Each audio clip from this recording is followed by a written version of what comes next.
Something in the very beginning, Indranil, around like securing your plant with IoT devices. I want to kind of shift gears into this new topic around security IoT in manufacturing specifically. It's been all over the news. There's been this like recent uptick in ransomware attacks that have resulted in a series of negative consequences around the world.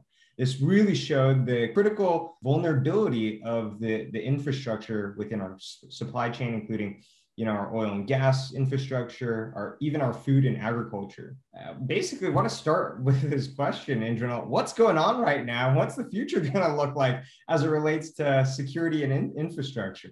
Well, I mean, it's bound to happen. Hackers will always try to be one step ahead, and we will always try to catch up with them. We do a lot of work in terms of ensuring simulating situations that might be evolving. But clearly, I think with proliferation of the IoT per se in almost everything, and specifically with the edge, cloud is very secure. That's given today. People talk about, hey, I don't want to put data in public cloud.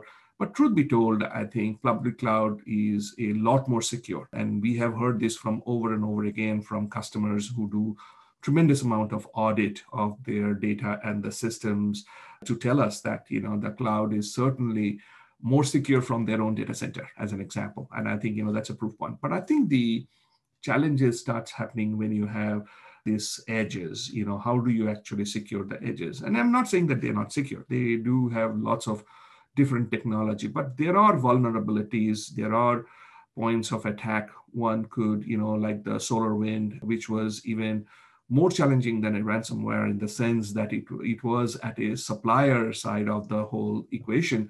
And so how do you actually create a more meaningful way of securing those edges, unmanaged devices, and infrastructure is a completely different conversation altogether. It's part of it, but it is also a different one. We have, looked at technology can play a significant role in these kind of scenarios, from edge to cloud security. Microsoft actually has a product called Azure Defender for IoT.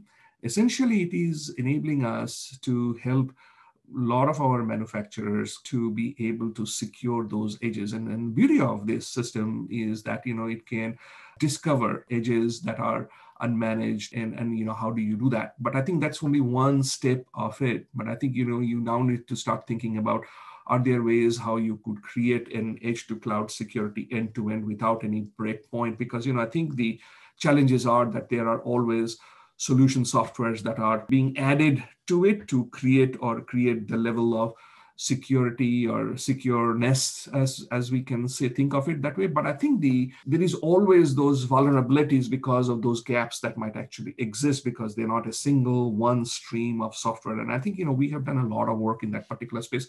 And not just us, I think a lot of industry players have been doing a lot of work in this particular space. So for us, it has been mostly to, we announced a product quite some time ago called, Azure Sphere. Essentially, it is a MCU-based security that connects all the way to the cloud. And so for a lot of edge devices that is using those MCU-based capability from Azure Sphere, that takes all the way to that.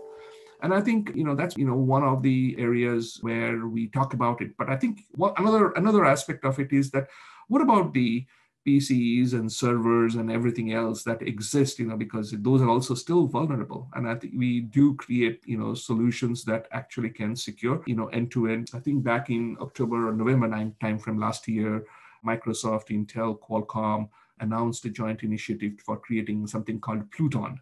And the idea of the Pluton is that, you secure those desktops and laptops and others by creating same kind of capability like what Azure provides, all the way from the chip level to the cloud as an example of it. And so it's a work in progress, I would say. Cybersecurity standards are being developed. The government, has an executive order basically to look into, assess the US readiness and our ability to deal with these kind of infrastructure, fallouts that we have heard of. So it's an ongoing work, but I think it is top of mind for almost everybody on how to protect the business in a way that doesn't get exposed to things like ransomware, not for their own business, but also for their supplier's business, because a supplier being locked out also means the disruptions in their own business.